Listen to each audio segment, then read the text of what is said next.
Hello, everyone, and welcome to the Ignorant Intellectual on Media. Today, I thought we'd do a private sale haul. I haven't done one of those in a while. I haven't done anything in a while because I've been on vacation for the Christmas holidays.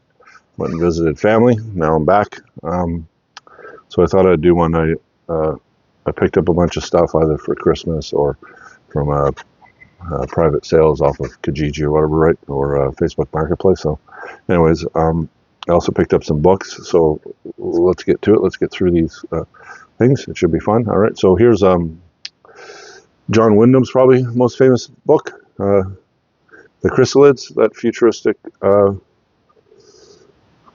Chrysalids, John Wyndham takes the reader into the anguished heart of a community where the chances of breeding true are less than 50%, and where deviations are rooted out and destroyed as offenses and abominations. It's like a far-right Christian futuristic world where they almost came onto the brink of disaster, or they did, and then they went far to the right. So it's a pretty interesting read if you haven't read it. One of the great science fiction novels of all time. 1984 by George Orwell. Spoke about this numerous times, so I'm not going to speak about it again. Same with The Hobbit. These are all books that I pick up to resell in order to have some money to buy movies, right? So, and then we have the Folio, the French series of books. There's like, I don't know, it's got to be 5,000 of these or something. All the classics. This one is a Folio classic. It's a Machiavelli's The Prince, but in French. All right. So if you haven't read The Prince, you're lacking in your education. All right. Then we got Kafka's probably greatest novel, The Trial, about a man accused of a crime, and they don't tell him what the crime is, and he goes through a bureaucracy that is indifferent to him, and he doesn't even know what's going on, and never does. It's quite an interesting book on bureaucratic nonsense, right? So, and then I found another French book, Jean-Paul Sartre's L'être et le néant. All right, so philosophy books will sell in French and English, but if the original text is in French, you can sell it in Canada and many places in Canada in the original French rather than in the translation into English.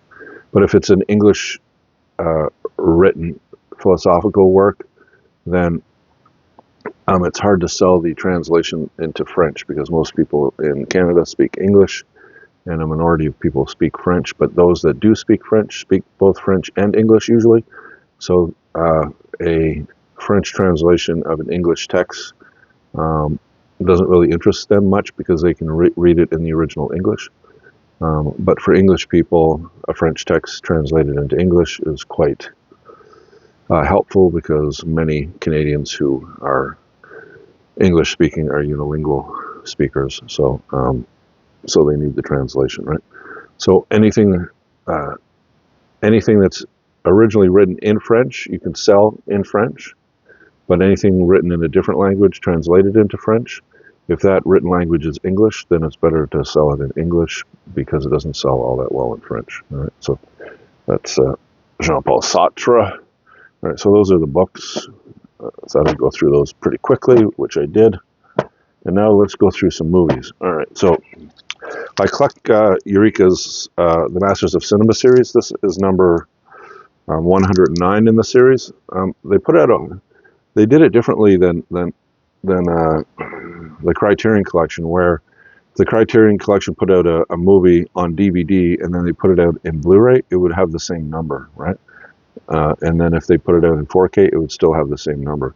What the Masters of Cinema did was when they put them out on DVD, they had a numbering system for DVDs, and then they stopped making the DVDs and they started putting them out on Blu-ray. Once they did that, they started at 0 again and started going up again. So a movie that maybe they had on DVD may be on Blu-ray, but may have a different number. But I haven't come across that. Mostly what happens is the DVD, you don't see a Blu-ray of it, and the Blu-ray, you don't really see a DVD of it. The only time you ever see both is when they're packaged together in a Blu-ray DVD combo type of thing, right? So this is one of them, all right? This is called Man of the West. It stars Gary Cooper in one of his last westerns, one of his last films. Came out in '58, I think this yeah, 1958. Very good Western, but it was getting towards the end of the, the dominant. Westerns used to be extremely popular in earlier cinema, and the 50s were probably the zenith of it, and then it kind of died away in the 60s, and you didn't see as much of it. But Anthony Mann, I think, is the one that directed this. Yeah, so he did like maybe 10 of these in the 50s, and I think this is his 10th Western. It's basically about Gary Cooper, who was a bad guy at one time and then went good, and then he was traveling on a train from a small town that he ended up living in, and he has a large sum of money from them to go into El Paso, I think it is, in Texas, to hire a school teacher for the small town, and then the train gets robbed, and he gets dumped in the middle of Texas with a girl and like a con man, and he ends up. The band of robbers were actually the leader of that robber was actually Gary Cooper's I guess mentor when he used to do bank robberies with him. So it was kind of a reunion. Anyways, he doesn't want to go bad again, and then there's like conflict there. The interesting thing about Anthony Mann films is some things don't go congruent like a classical Western. Usually you'll have a male lead star and a female lead star, and there's a romance between them, right? And then there's a happy ending at the end. They get together, whatever. Well, he's already married and has like 2 kids. You don't see the wife or the 2 kids in the film, but the female interest, she's a singer, and she was on the train when it got robbed or whatever, right? So, but they don't hook up at all. So that was kind of weird. That was kind of a weird, because at the ending you have the 2 of them together on a horse and wagon, if I remember correctly, and they're talking, and she's going to go back to singing, and he's going to go back to his family, right? So it's kind of weird that they didn't get together at all. So it's kind of strange to see in a Western or in any film, really. All right, so that's Man of the West. Very good. If you like Westerns, you'll like that film.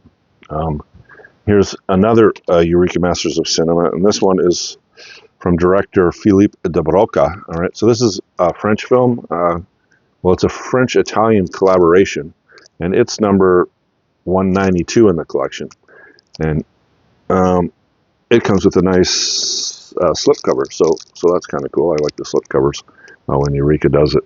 And this is also a Blu-ray DVD combo. All right, so this is the transition period where they went from DVDs to Blu-rays, but they kept the DVDs.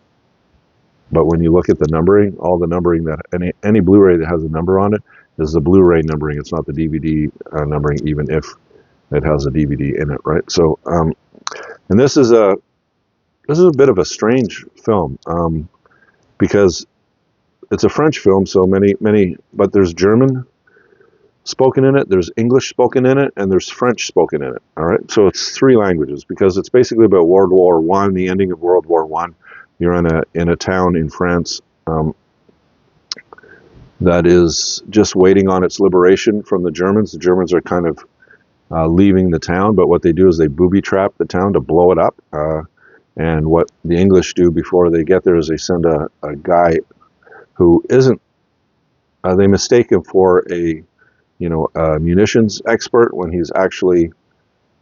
He trains birds to fly and give messages or whatever, right? So he's an ornithologist, I think is the word for it, right? So so they send him forward to the town, and basically the town finds out that when the Germans left, they booby-trapped the town, they're going to blow up the town. So all the people in the town leave, all right? They all leave, and so when he shows up, the town is empty, right? And then he looks around the town, can't find anybody. And what he ends up doing, he ends up going into an insane asylum or a mental institution or whatever. And all the people that are in the mental institution are still there, right? And so they all leave the medical institution and start inhabiting the town and pretending they're different characters in the town, right? And they end up making him because he goes into the insane asylum because actually the Germans saw him when they were leaving. They chased after him, and he went into the insane asylum, pretended he was an inmate, right? And they called him the King of Hearts, right? So that's where you get the title from. And so he ends up becoming the king of the town. Meanwhile, he's hanging out with all these lunatics. They're harmless or whatever, right? And he's trying to figure out where the bomb is that's going to blow up the town before the town gets blown up, right? And it's quite interesting film once you get used to because it's a war film, but it's not a serious war film. There's a lot of it's kind of like a comedy, but I think a lot of it is lost in translation in two ways. I think this came out in '66. Yes, in '66. So you have, when you watch it like 50, 60 years later, some of the humor you're going to be lost on because it's of that time, and also the translation from a lot of the translations that you get from French to English.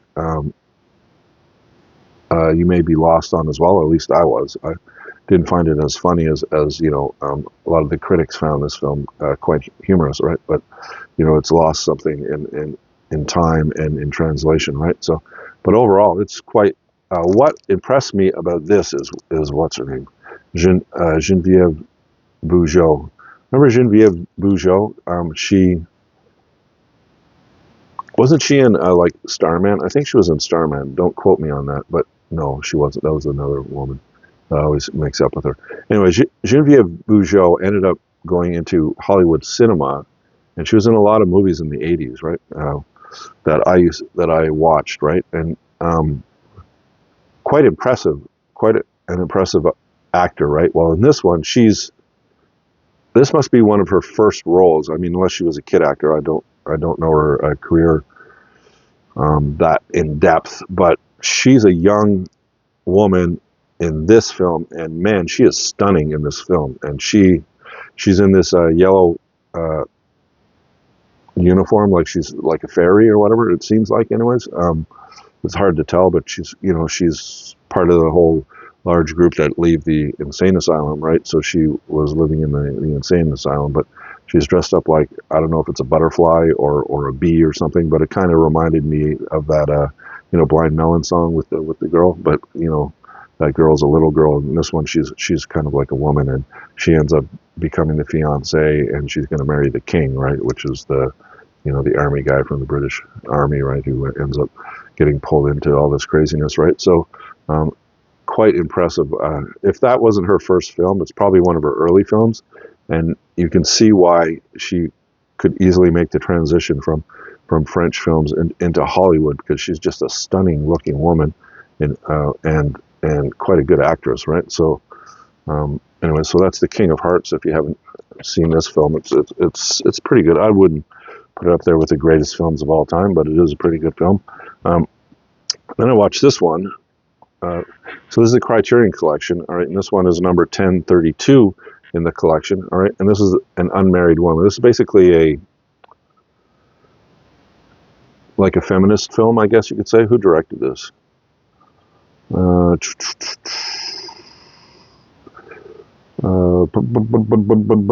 on, man, tell me who directed this. Come on.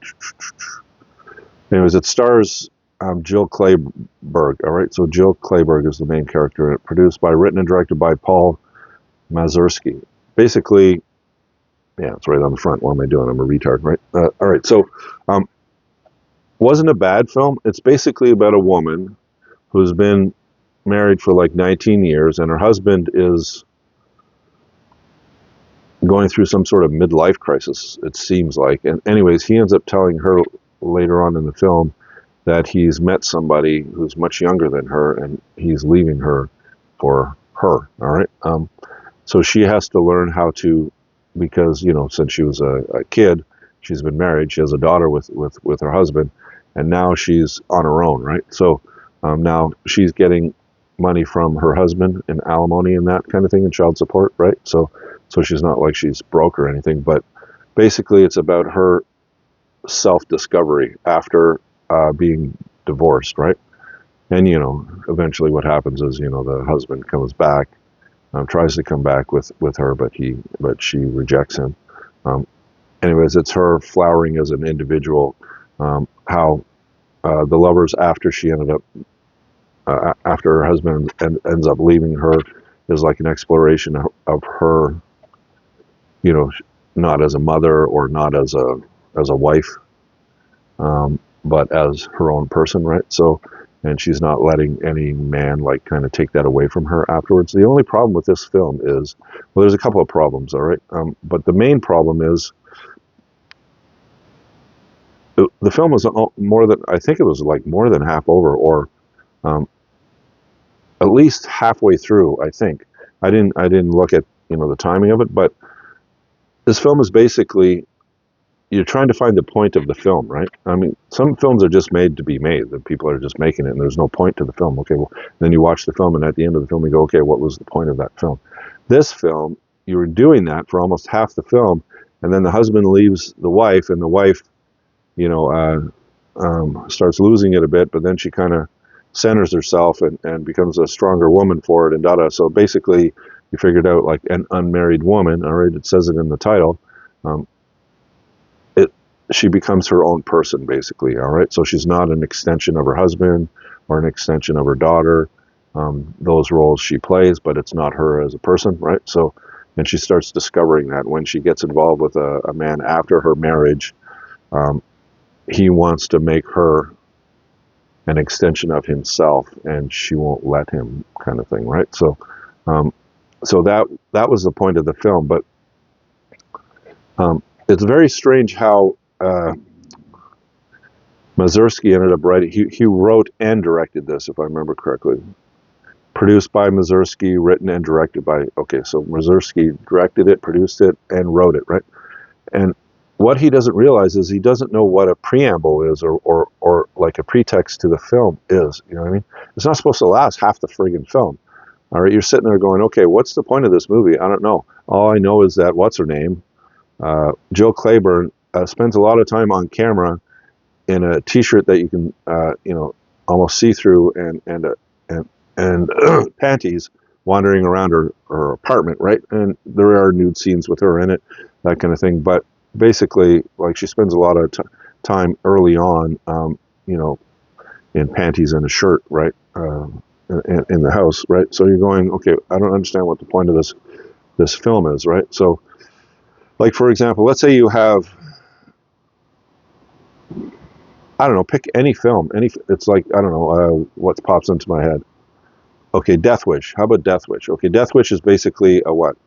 A revenge film, right? It's basically Paul Kersey, his wife and daughter are raped and killed or whatever, and he decides he's going to take on the underworld and kill everybody that he can kill, all right? But you see the reason for that film because the first maybe 15 minutes of it is the bad thing that happens to his family. And then afterwards, you see that it's a revenge film. He's going out and killing all these bad guys, right? So you understand the point of it. The first part sets up the reason that the movie is being made. Sets up, if this is a revenge film, let's set it up so we know why Paul Kersey is doing all this revenge, right?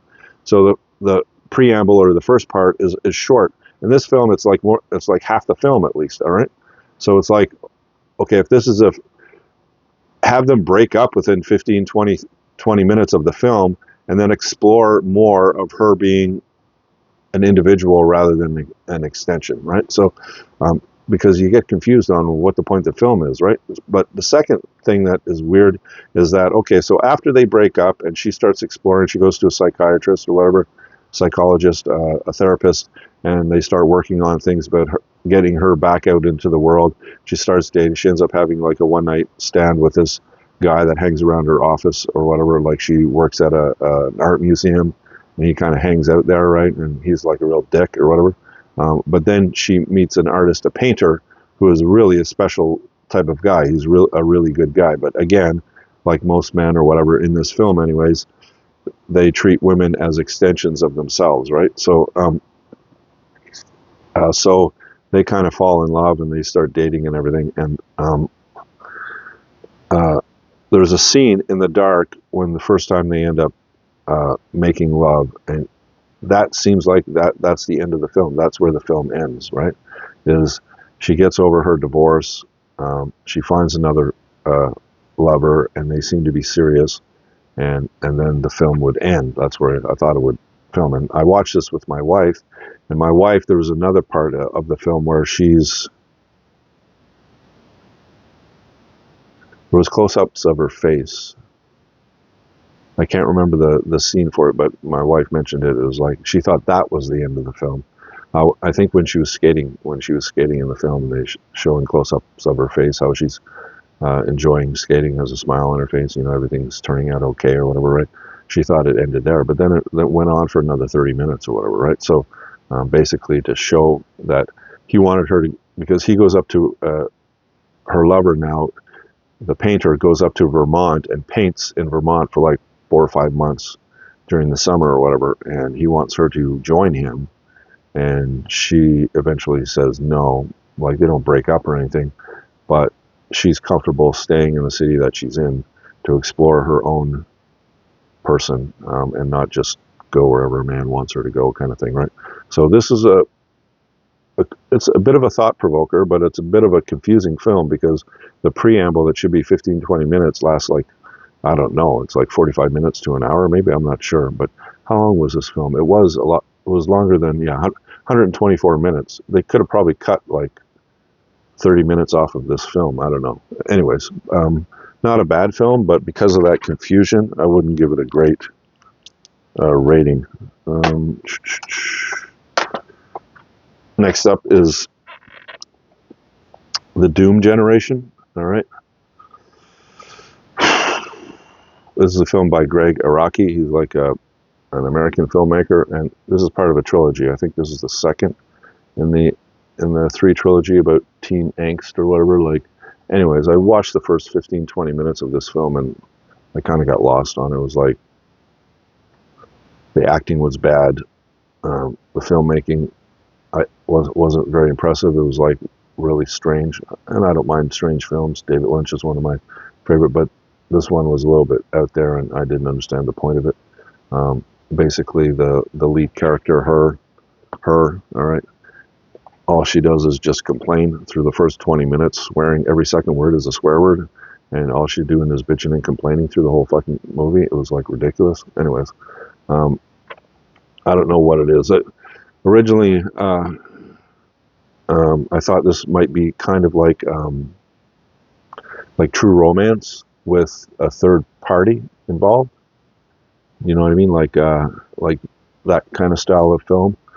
But instead of only having 2 people like exploring their love for each other and committing crimes and all that, that kind of theme, there's a third person involved. Well, that's kind of cool. It'd be like three people instead of 2, right? That kind of thing.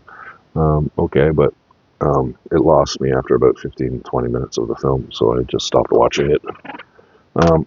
And then I got this as a present, which is one of my all-time favorite films, and this is the really awesome edition that Arrow put out on Blu-ray of The Warriors. This is a 1979 gang film from Walter Hill. Basically, this has a poster in it. It has postcards in it. It has 2 versions of the film, the theatrical edition, and then the Walter Hill director's cut edition of it. Because basically the film is Walter Hill thought up, that story about the 300. Well, Frank Miller ended up writing a comic about it, about the Greeks that get caught in Persian territory, and there's 300 of them, and they fight off the whole Persian army, right?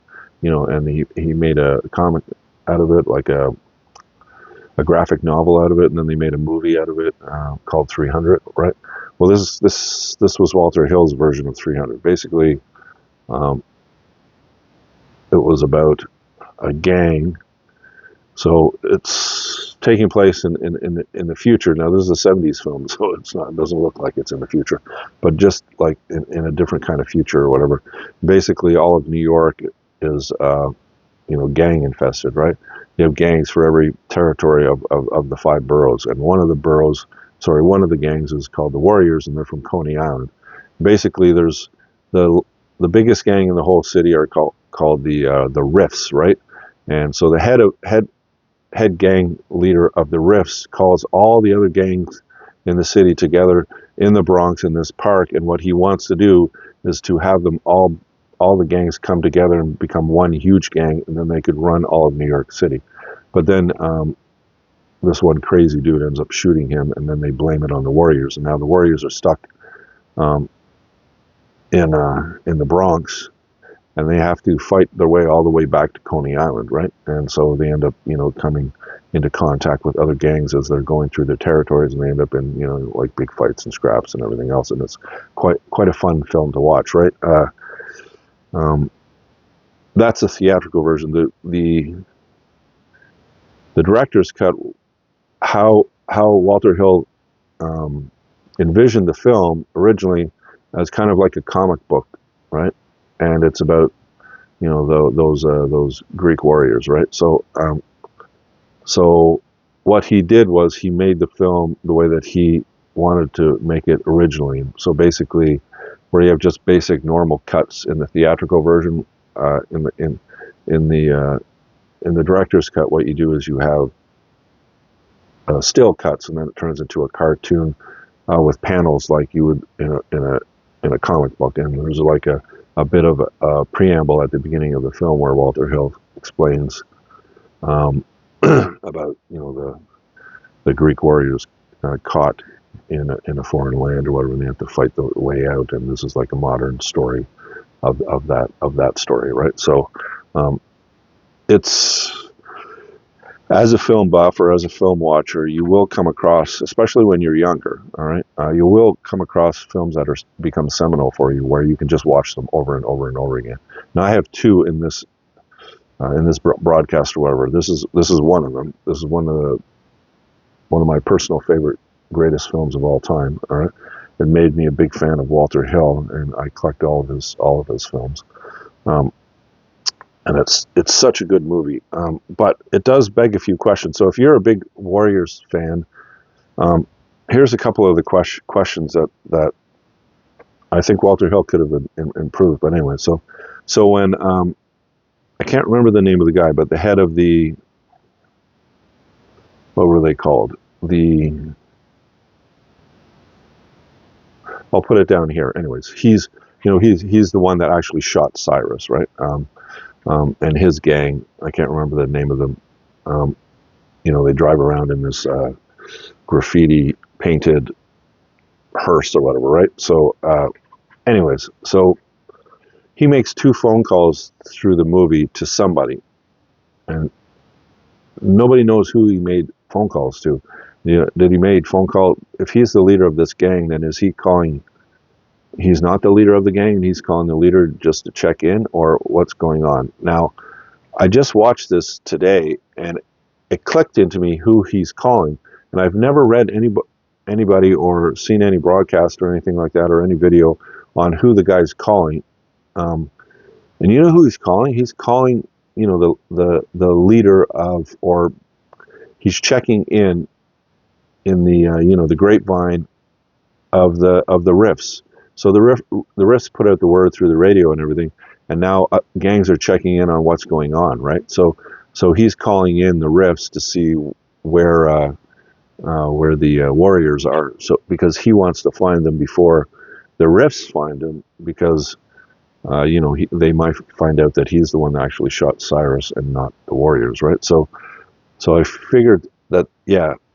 It doesn't explicitly say that, but when it popped into my head, it made sense. What he's doing is he's checking into the Riffs network on updates of where the Warriors are, so that he can go find them. Okay, and he checks in on them twice. All right.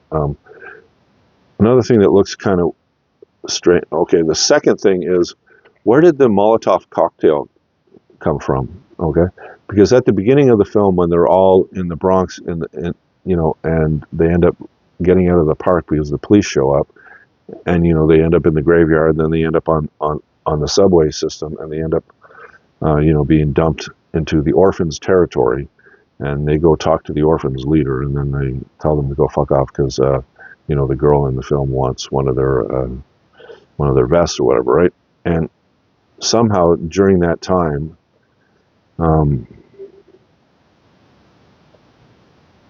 I've watched this film enough, and I still can't remember all their names. Is it Cochise? anyways, the gang member that has the really big afro, all right, he has a Molotov cocktail strapped around his, right, that he didn't have. It just kind of appeared out of nowhere, right?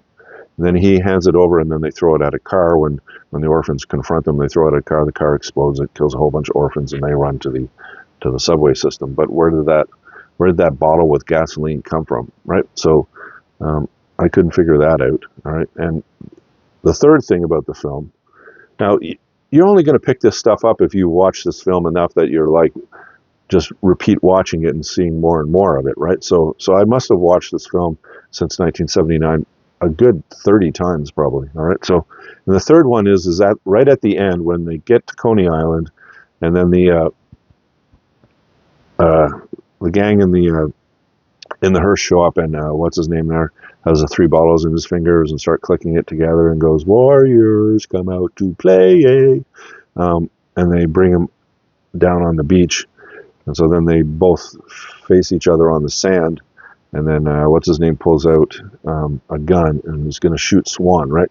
And Swan has a switchblade, and he moves to the side and throws the switchblade and hits what's his name in the arm, right? Well, when you look at that scene, there's a whole bunch of his gang members behind him. Behind Swan, there's a bunch of people, right? So when Swan moves out of the way, more than likely one of them are going to get hit by that bullet, right? So it's like he shoots Swan moves out of the way. The bullet, you don't see the bullet or anything, but it's going to go past Swan, and it's going to hit one of the people that is behind him, right? And none of them get hit.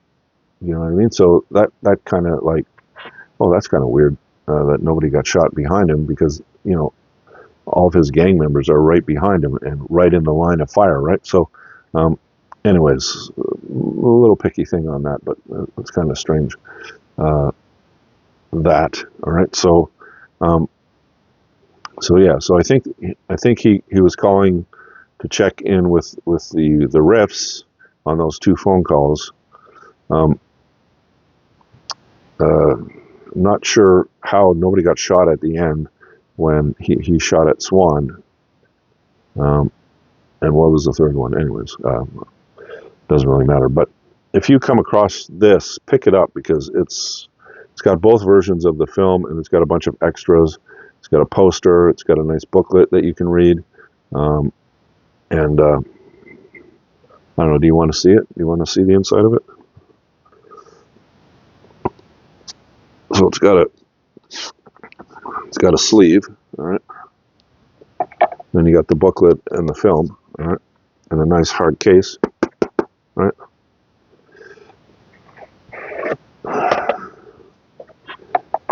So you have this, which is the poster. I'm not going to open it up all the way, but you have the original poster, and then you have the new artwork that's on the actual. That's on the cover or whatever, right? So, and then you have the booklet, New York Subway Guide, but it isn't. It's basically, an interview and an essay on the film. All right. And then inside the actual Blu-ray case is, excuse me, sorry, the 2 discs and a bunch of. We got stickers of all the different, the Furies, the Boppers, the Lizzies, the Punks, the Riffs, the Warriors, the Rogues. That's what they were called. They were called the Rogues, the ones that drove around in the hearse, right? Then you have a bunch of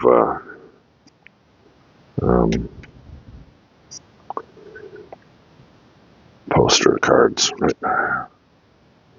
So it's kind of cool, but it ain't cheap. I know at my local area, this was listed at, I think it was $59.99, $69.99, something like $59.99. It wasn't cheap. What do you think of that, anyways? Do you think it's worth supporting this kind of thing, getting these really nice editions? Or would you rather just have a plain edition, pay $10 for it, and and move on to the next film, or do you like this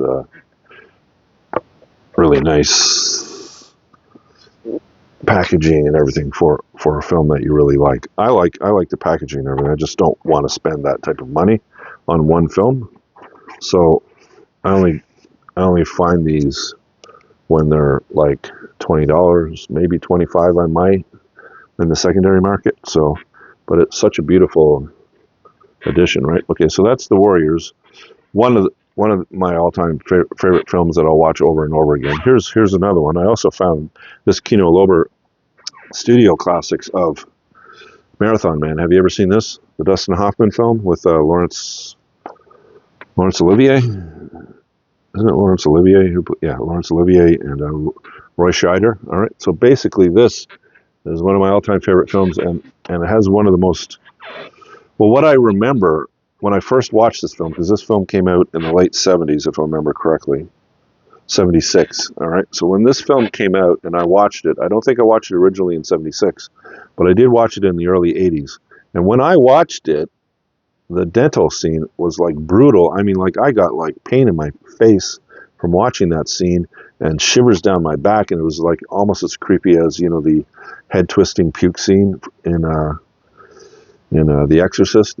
I had that kind of visceral reaction to that dental scene. But I watched this film again. It's hard to find this film. All right, it's not as easy to find some of the films that I really enjoy because they're not like the most popular of films, right? So sometimes it's difficult to find. I have this film. I had this film. Well, I didn't have this film in my library for like a long time, and then I actually found it on a DVD, and I went, cool, now I can watch it. When I watched that a couple of years ago, and I watched the dental scene, it wasn't as bad as I remember it, and I'm going, did they cut it? Did they cut the dental scene from the Marathon Man because it was just too graphic? I'm not sure. Maybe I'm remembering it incorrectly back in the early '80s when I first saw it.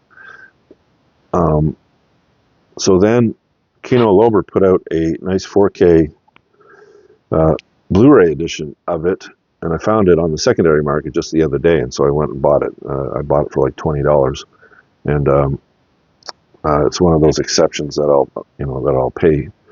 Like if I come across something that I really like, and I haven't seen it on the secondary market like in 2 or 3 years or 5 years or whatever, or I've never seen it, then if I have to pay a little bit for it, then I will. And this is one of them. All right, so this is Dustin Hoffman. He's had three really good. Well, he's had a lot of really good roles, but my favorite ones from him is this one is my all-time favorite Dustin Hoffman film with Straw Dogs, the Peckinpah film, being a second favorite of mine, and then the third one would be The Graduate. The way he reacts to that older woman, and anyways, it's quite good. So he's kind of got like comedic chops and like dramatic chops, but really good dramatic. Like even in Rain Man, really good in Rain Man. He's just an extremely good actor, right? And in this film, it's just like when he escapes from Snell, what the hell is his name? I just watched this film and then you forget. The Laurence Olivier character, right? Schnell, or anyways, I'm not going to. Anyway, so and he's running and they're chasing after him. Man, that gives like shivers down my spine. Like, it's like all that training that he did to run a marathon really helped him out in that situation, right? And it's like you can put yourself into his situation and just think of yourself running and the people that are chasing you with guns, and it's like if you trip and fall or if you slow down or whatever, you end up dead. That's kind of like it's like pretty powerful stuff. But the whole film is that way, and that dental scene, even though it's not as brutal as I thought it was, if they hadn't changed it, all right.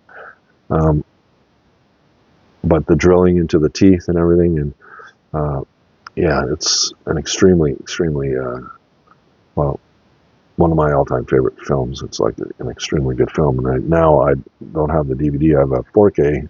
I went from not being able to find it to within like a year or so finding it on DVD and then finding it on in a 4K. I'm surprised the Criterion Collection hasn't put this out, but anyways.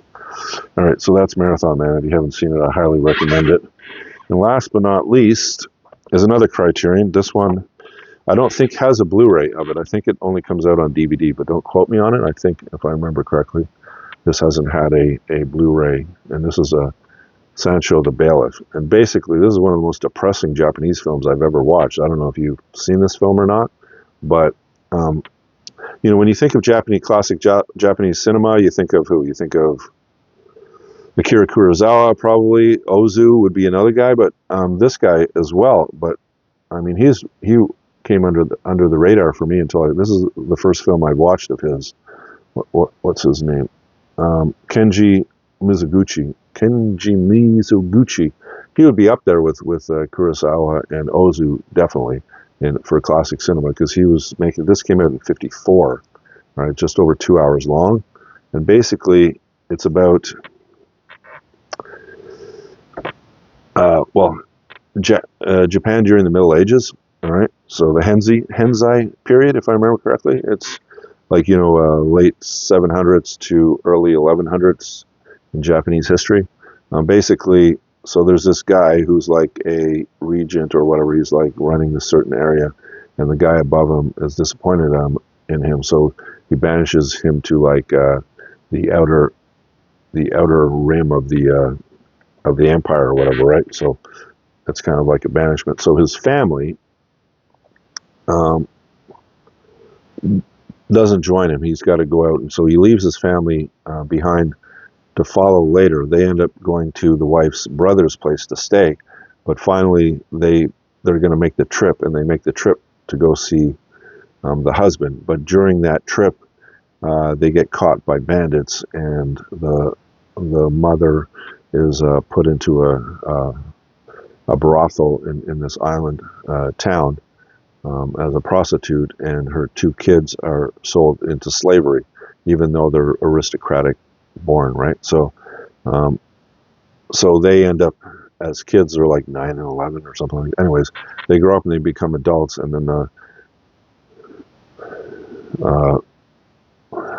the son escapes, but the daughter ends up committing suicide, and the son finally finds his mother, and his father is dead by then, and his mother is blinded and living on the side of the ocean, right? So then they reconcile, but the whole film is like nothing but, man, bad shit happened to all these people, and there's no fucking reason for it. It's just ridiculous, right? And it's like, in the end, when the son finally finds his mother, all right, and they reconcile, you want to feel joy, but all you feel is pain and bitterness. You know what I mean? It's like, my goodness, do you understand? It's like the daughter, helps her older brother escape, and by doing so sets herself up for like some very bad punishment, and she doesn't want to go through that, so she ends up walking into a river and drowning herself. Do you understand? So it's like, it's just one of the most depressing films I've ever seen, and it's not redeemable in any way. Even the ending, when they finally, like I said, the son and the mother finally find each other, it's like, it's not like an ecstatic event. It's like a seriously depressing thing, right? So anyways, if you don't like depressing films, I wouldn't watch this. But if you enjoy depressing films, Sansho the Bailiff may be a film for you. This is a DVD presentation of it in a paper, so you got to protect it. And it's number, it's hard to tell, 390, 386, number 386 in the collection. All right, and that's everything. Hope you enjoyed the video, and if you did, leave a thumbs up. Think about subscribing. I would appreciate it. And I'll see you in my next video. You have a great day. Bye for now.